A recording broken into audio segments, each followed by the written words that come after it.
apa kabar teman-teman yang kekasih dalam nama Tuhan Yesus Kristus? Bertemu kembali dengan saya, Pendeta Muda Dr. Gigi Santi Tambunan. Apa kabar teman-teman semua? Saya percaya kita semua tetap ada dalam pemeliharaan Tuhan.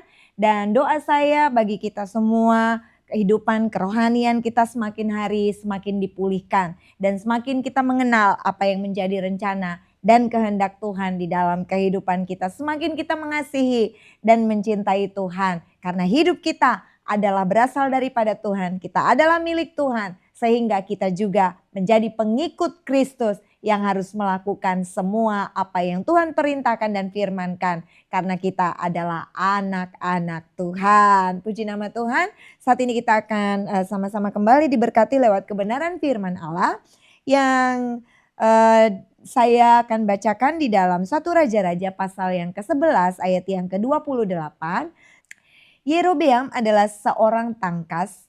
Ketika Salomo melihat bahwa orang muda itu seorang yang rajin bekerja, maka ditempatkannya lah dia mengawasi semua pekerja wajib dari keturunan Yusuf. Yang ingin saya garis bawahi dan menjadi topik kita pada hari ini adalah ketika kita ingin mendapatkan promosi yang lebih baik, terutama untuk orang-orang muda, ketika kita ingin dipromosi baik dalam pekerjaan kita, diangkat Tuhan lebih tinggi lagi, maka kita harus menjadi orang-orang yang cakap, harus menjadi orang-orang yang tangkas, harus menjadi orang-orang yang rajin. Kata cakap ini memiliki beberapa pengertian, yaitu kesanggupan untuk melakukan sesuatu, memiliki kemampuan, dapat, pandai, mahir. Dia mempunyai kemampuan dan kepandaian untuk mengerjakan sesuatu. Dia tangkas dan cekatan, tidak lamban, tidak malas. Orang-orang yang cakap ini, jika dia bekerja di bidang apapun yang dipercayakan kepadanya, kesempatan-kesempatan yang dia peroleh, mulai dari kesempatan yang kecil sampai kesempatan yang besar, itu akan membuat keberhasilan dalam hidupnya. Dia akan selalu mengerjakan segala sesuatu dari kecil sekalipun dengan cakap, dengan tangkas. Bahkan dia terus akan mengasah dirinya disertai dengan kerajinan untuk semakin mahir, untuk semakin mampu di dalam mengerjakan pekerjaannya.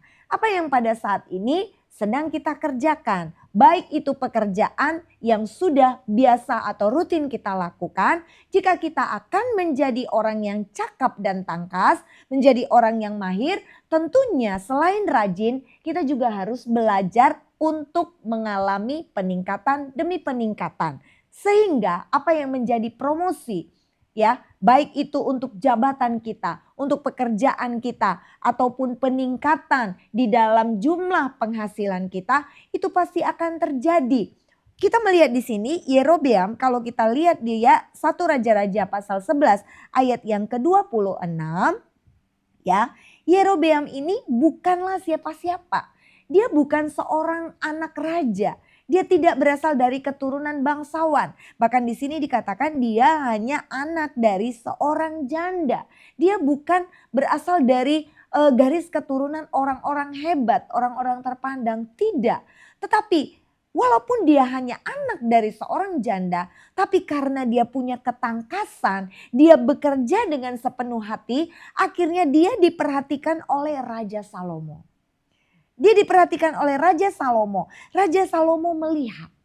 Jadi apapun yang kita kerjakan teman-teman yang kekasih, lakukan dengan sepenuh hati.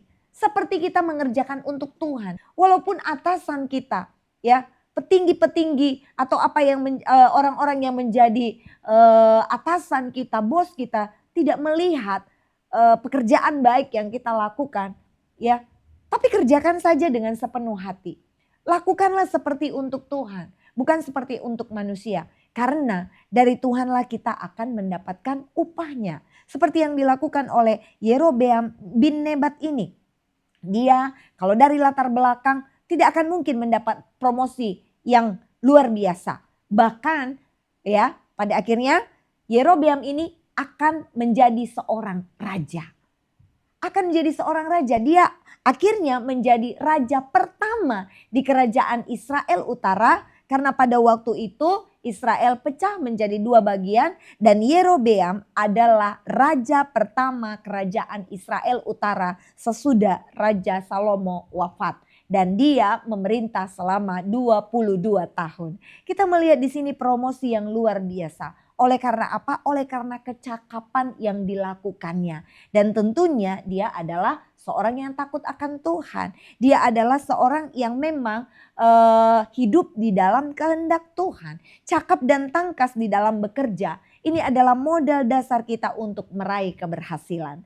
Percayalah teman-teman yang kekasih. Jika kita cakap dalam bekerja. Orang-orang muda cakap di dalam melakukan segala sesuatu dengan kualitas terbaik. Selalu ingin mengerjakan sesuatu tidak dengan asal-asalan. Tetapi berusaha menjadi seorang yang melakukan pekerjaan apapun dengan kualitas terbaik. Tetapi tidak harus selalu menjadi seorang yang perfeksionis. Tidak mau melakukan sesuatu kalau tidak perfect, sempurna. Jangan ya. Kita memang tetap mencoba, kita tetap berusaha dengan belajar untuk melakukan segala sesuatu dengan kualitas yang terbaik. Percayalah bahwa promosi itu pasti akan datang. Kecakapan dari Yerobeam ini akhirnya menghasilkan buah yang indah, buah yang sangat luar biasa. Dia bekerja dengan kecakapan dan akhirnya diberilah peluang oleh Salomo untuk kemudian dia menjadi seorang raja. Haleluya. Di bidang pekerjaan apapun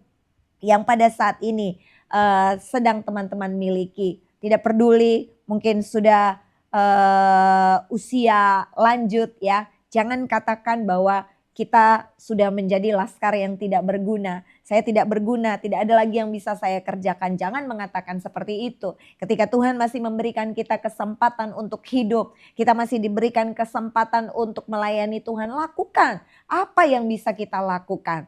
Ketika kita menjadi seorang pendoa, ya mungkin kita tidak bisa lagi melakukan aktivitas seperti pada waktu kita muda dulu. Jadi seorang pendoa, doa-doa yang kita naikkan kepada Tuhan itu berkuasa. Menjadi pendoa bagi anak cucu kita, pada keturunan kita, menjadi pendoa bagi pekerjaan Tuhan, menjadi pendoa bagi pemerintah kita, menjadi pendoa bagi hal-hal yang memuliakan nama Tuhan, menjadi seorang penyembah. Itu juga adalah pekerjaan Tuhan.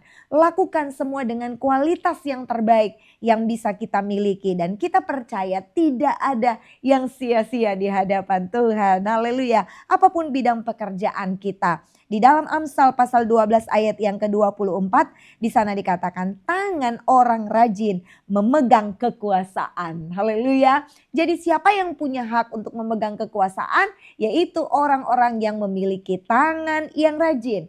Jangan cuma bermalas-malasan. Apalagi kalau cuma duduk bermalas-malasan, cuma scroll handphone, tidak ada hal-hal baik yang bisa kita temukan di sana. Hanya membuat konten demi konten yang tidak berguna, yang tidak ada manfaat yang bisa dirasakan oleh orang banyak. Hanya scroll pekerjaannya setiap hari, scroll handphone, bolak-balik sosial media semua, tapi tidak mengerjakan segala sesuatu dengan kualitas yang terbaik. Maka itu semua sia-sia di hadapan Tuhan. Ingat, kita bisa menipu orang lain, tapi kita tidak bisa menipu Tuhan. Kualitas itu tidak datang karena sesuatu yang kita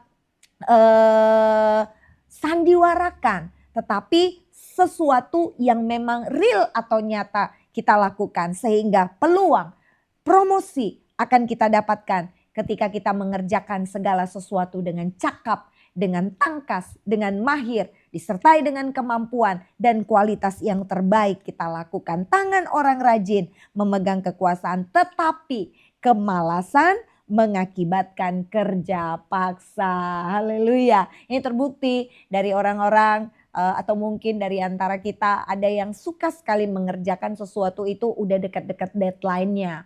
Dan di situ kita bisa sampai tidurnya tengah malam, bahkan tidak tidur. Padahal waktu dari pekerjaan itu disampaikan masih cukup banyak sebenarnya sebelum hari H. Tetapi kita suka sekali mengerjakan sesuatu itu H-1 atau H setengah 1 ya, dengan kemalasan, tunda masih lama kok. Akhirnya apa? mengakibatkan kerja paksa. Akhirnya kita tidak tidur mengerjakannya. Padahal sebelumnya sudah banyak waktu untuk kita bisa mempersiapkannya. Jangan lakukan itu karena tangan orang malas dikatakan tadi akan mendatangkan kerja paksa. Jangan sampai hidup kita diisi selalu dengan kerja paksa hanya karena kebiasaan, kemalasan, bahkan suka menunda-nunda pekerjaan kita. Lakukan setiap waktu yang Tuhan berikan itu luar biasa, 24 jam, satu hari satu malam. Kalau kita bagi 3 menjadi 8 jam. Ya, 8 jam untuk kita bekerja, 8 jam untuk kita beraktivitas dan 8 jam untuk kita beristirahat. Itu cukup banyak, 16 jam bisa kita pergunakan sebaik-baiknya. 8 jam itu memang harus kita pergunakan juga sebaik-baiknya untuk beristirahat. Karena apa? Karena semuanya Tuhan sudah atur sedemikian rupa untuk juga supaya kita menjadi orang-orang yang sehat. Sehingga kita dapat melakukan segala pekerjaan kita dengan penuh kualitas yang terbaik.